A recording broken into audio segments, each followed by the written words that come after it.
Cowboys could add ex-Buccaneers WR as low-risk, high-reward signing. The Dallas Cowboys are considering various options to bolster their WR group, but the best solution could be a former Tampa Bay Buccaneer. As Cowboys running back Vaughn sees work at slot WR, veteran WR Russel Gage is still looking for a new team. Gage is one of the few prominent names remaining in free agency. It's not exactly clear why he's yet to sign a deal, but he's coming off a lost season due to a knee injury in August of 2023. While a major injury is a red flag, this could be the kind of situation where the Cowboys can buy low on a player. Before his lost 2023 season, Gage was a consistent producer in a number 2 or number 3 role with both the Buccaneers and the Atlanta Falcons. Most importantly, Gage has experience playing as a slot WR. The Cowboys have a solid selection of WRs that play outside and have unique skill sets, but they lack a proper slot WR. If Gage is available at a cut price, he could be the kind of addition that legitimately elevates the Dallas offense. Gage's career hits bump in road. Gage entered the league with the Falcons as a 6th-round pick in the 2018 NFL Draft. While Gage was able to make the 53-man roster as a rookie, he did not get on the field often. However, a bigger opportunity arrived in 2019, and the former LSU Tiger took the chance. According to Pro Football Reference, Gage caught 49 passes for 446 receiving yards and a touchdown that year. The 28-year-old had found a role with the Falcons and solidified himself as a key weapon by 2020. That year, Gage caught 72 passes for 786 receiving yards and 4 touchdowns.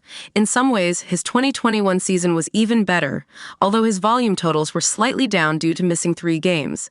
He totaled 770 receiving yards and 4 touchdowns on 66 receptions and would have easily cleared his 2020 numbers if he had played all 17 games. Putting together 2 consecutive years of production meant Gage would get a sizable payday ahead of the 2022 campaign, but the Falcons weren't the ones to dole out the cash. Instead, the Buccaneers nabbed Gage and gave him a 3-year, $30 million deal. His 2022 season in Tampa saw him struggle to replicate his numbers due to a crowded offense. But the real obstacle for Gage going forward is the knee injury he suffered last fall that preceded his release earlier this year. Cowboys RB taking snaps at WR. As mentioned above, Vaughn is trying his hand at slot WR. From the Cowboys' perspective, they need an out-and-out slot WR. From Vaughn's perspective, it's a way to further solidify his place on the 53-man roster. It was one of those things that we had kind of talked about at the end of the season last year, Vaughn said, according to DallasCowboys.com. Talking with offensive coordinator Brian Schottenheimer, just a little bit about getting with the slot, just learning a little bit more about it, because it's one of the things I did in college and love to do. Just adds another value. Whether or not Vaughn actually makes the switch remains to be seen, but Dallas is clearly open-minded to the idea or to figuring out a new solution to the slot WR. Micah talks offseason approach away from Cowboys. There's rightfully been a lot of discussion outside of the building regarding the absence of all-pro receiver CeeDee Lamb, one that is now officially a holdout Lamb missing the first mandatory minicamp session on Tuesday. But Micah Parsons has also been away during the voluntary portion of the offseason, though for different reasons. Speaking after the first mandatory practice, the all-pro pass rusher took reporters on a colorful walk through his thought process in great detail. "That's always been my style," said the 3-time Pro Bowler. "I have been here for voluntary workouts since my rookie season. I don't think it's anything new. I have my own way of doing things. That much is true because Parsons annually finds new ways to train away from the facility in the offseason, and this year has been no different, though it did involve new activities, such as going toe-to-toe with sumo wrestlers in China as an ambassador for the NFL. But unlike the situation with Lamb, there's been a lot of turnover on the defensive side of the ball, and that includes a regime change from Dan Quinn to Mike Zimmer. For his part, however, Parsons made it known that he's not missed anything, evidenced by head coach Mike McCarthy's proclamation that the generational edge rusher has been engaged at every step of the way. "Defense is defense," said Parsons. "I'm pretty much caught up on everything. I really wasn't missing anything. I was just getting better, getting faster, getting stronger. Just doing what Micah does in the offseason, wrestling sumos. I just had fun. And what of the coordinator change, considering reporting early would have given Parsons a chance to get an early start on what Zimmer has planned for the defense in 2024, healing his body has taken precedence over voluntary workouts, as he explained. I think that's what camp is for, said Parsons. Quote ellipsis, we're in minicamp, voluntary at that, until now. I'm just looking at letting my body heal. I'm an undersized rusher that gets banged up every year. I'm just letting my body heal and grow, strengthen, and get ready for the year. Understanding the business side of it, too. This is all I have. This is all I have to offer to the Cowboys. Before you sign a contract, you go through a physical. Before you're even on a team. The 25-year-old used a good bit of his time away to reset his body. This is your engine, he continued, pointing at his 6'3", 245-pound frame. This is where all of my equity lies. I have no other equity to offer them, and availability is the best ability.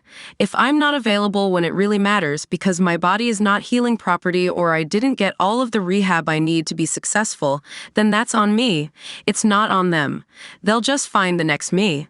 That is, of course, easier said than it is done, but in principle, he's not incorrect. So when it comes to things like his health, Parsons has balanced the needed physical reset with outings that have included several teammates over the past few months. To him, that tidbit is for anyone wondering if he's negatively impacting the locker room chemistry. We don't just build relationships in the locker room, he said. Me and Chauncey Golston just went to Columbia together, and Sam Williams was there too. I don't think a locker room is the only way I build chemistry with my teammates. The team is currently expected to depart for training camp on July 22nd, not to return until August 22nd, stretching camp to a total of 31 days and making it the longest training camp in Oxnard in the history of the franchise's station there. Ever watch Remember the Titans? Asked Parsons. We're going to be in Oxnard for a very, very long time. There's going to be a lot of chemistry out there. I think that's really the time when you see everything. It's hard to someone without pads or true contact, hand points. It's not even realistic when you can't touch each other without losing a draft pick or something like that. It's outrageous.